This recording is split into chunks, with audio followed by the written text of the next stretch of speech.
Into that, though, let me have the panel introduce themselves, because another really good aspect of being here today is generally at these events I know everyone on the panel, having worked in this business for longer than most people in this room have been alive. But these are all new faces to me and from different companies that I'm used to working for. So let's start with Mark here to my left and have them introduce themselves so we can all learn a bit about them and what they do. Hi, I'm Michael Wacholter, and I head up business development for Life Studios, a feature film animation studio and soon-to-be live-action feature and series studio behind such films as Coraline and Kubo and Two Strings. Hi, I'm Lisa Wong, and I am the co-founder and COO of Toonstar. We are an animation story studio. We work with creators and storytellers to develop and produce animated content, and we distribute through largely social platforms to be able to grow and develop IPs or incubate and grow and develop IPs. Hi, I'm Mark Davis, supervising director at Sony Pictures Animation. We just released our new show called Young Love that you guys can go watch right after the conference on HBO Max. I'm Sheila Green. I head up content discovery, engagement, and retention for Crunchyroll. If you don't know Crunchyroll, it is an anime streaming video service. See lots of nods, I love it. Yes, Crunchyroll. Before I get into asking each of these people a few questions about the business, one of the things that always has attracted to me to animation, other than the magic of the art form, is that from a business perspective, there are aspects of the business that really set it apart from live action or other sorts of production. Besides the fact that it's all magic that comes out of the brain and hands and minds of writers or artists like Mark down the line there. But if you look, for example, at feature films, something like 7 of the 10 all-time highest grossing films are animated films. If you look at television, you see that nothing lasts as long, has as long a lifespan as animation, and nothing has as strong a possibility of generating revenue outside of the show or content itself.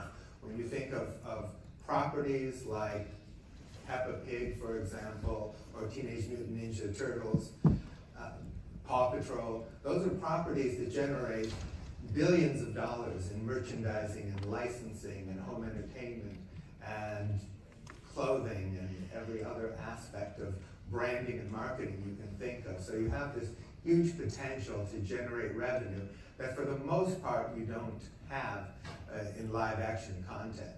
So it's an exciting business with a tremendous upside and a great opportunity for creators, artists, and writers to really start without limitations. There's no camera that's set up on the real world. Everything is magic, everything is from an imagination, and it's an amazing art form with a huge potential upside on the business side. Starting out, I'll start on the far side there with Sheila at Crunchyroll. Anime is something that really has been growing in the US and outside of Japan for the last 4 or 5 decades, I'd say. And it is still an area with a lot of remaining growth to be had here. So from your perspective, Sheila, what is there about anime that makes it so popular and gives it such great potential, and how do you market that to people who don't know a lot about anime? Well, it's a great question. What I would say makes people love anime, as with anything, are the stories. The types of stories and the way that stories are told via anime is a little bit different than traditional stories through the West. We find that people who watch anime are hooked almost immediately. They feel super connected to those stories and to anime as soon as they start watching it. I think one of the major things, like for instance, in one of the most popular genres of anime, I think it's also important to know that anime isn't just one genre. Anime actually contains lots of different genres. It's not just like, you know, boys fighting or anything like that, like the shonen anime that people tend to be most familiar with. They don't know anime.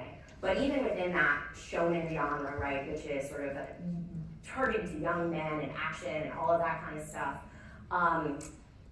there is more of an emphasis on training or on getting good, or, you know, whereas in some Western movies or in some Western media, it may just be like a quick little montage, right, of somebody like working out and getting good at something, and then all of a sudden, like, they've got it, they've nailed it. Where in anime, that could be an arc that could go over, you know, 7, 8, 9, 10 episodes, or even the arc of an entire series. And I think that's really more relatable to people.